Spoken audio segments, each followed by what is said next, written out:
canone Rai, il 31 gennaio scade il termine. Ecco, su questo Stefano è un nostro buon interlocutore, perché sia il sottoscritto che l'onorevole Viola ha predisposto, io ho una risoluzione, lui infatti anche la foto lui di Viola. Lui è una question time dove chiediamo al Ministero di poter sopperire alla mancanza del segnale con un'abolizione o quindi con un esonero del canone Rai per l'anno 2012, anche se domani è il 31 gennaio e quindi scade ufficialmente il termine per il pagamento, quindi con un rimborso eventualmente per chi dovesse aver già pagato, in modo tale da poter sopperire a questa mancanza, ma anche far fronte... Dice, proprio Stefano dice, mi pare che anche l'onorevole Forcolin si è attivato con una risoluzione con Rodolfo Viola. Esatto, abbiamo fatto squadra, questo è anche veramente meritevole per il territorio. Moreno Denardo, la Rai non è un servizio pubblico e il canone non va pagato, era Bizzotto che lo dice. Era Bizzotto, sì, l'ho letto questo articolo qua.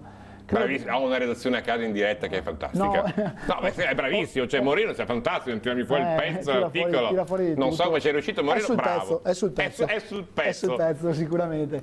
E quindi su questa questione qua veramente possiamo immaginare tutti. Lei lo paga il canone? Sì, lo pago, da qualche anno lo pago. Però perché prima non lo pagava? Prima non lo pagavo, quando c'era la possibilità di non pagarlo chiedendo la risoluzione del contratto. Se si ricordano gli ascoltatori, c'era il famoso tagliando Lei consiglia quindi di pagarlo? No, ma oggi hanno cambiato la dinamica del pagamento, basta il possesso del televisore? Non solo del televisore, dell'antenna e quindi della quindi ricezione. Lei consiglia di pagarlo? No, è obbligatorio adesso pagarlo. Il problema è per chi ha un disservizio e chi non lo paga, e mi riferisco per esempio a Stefano di Portogruaro, che su questa questione giustamente sta battagliando, e anche che a Jesolo però mi dicono anche a Jesolo che non prende bene il segnale. Pensate a quei cittadini che oggi vedono 800.000 euro vieri, 700.000. Che dice, la Bizzotto in Lega Nord dice non è un servizio pubblico, non va pagato il canone. Sì, però bisogna modificare la legge, perché altrimenti inganniamo poi i cittadini che non pagano e si trovano l'accertamento magari con sanzioni e interessi. È vero quello che dice Mara, però deve essere modificata la norma, perché così com'è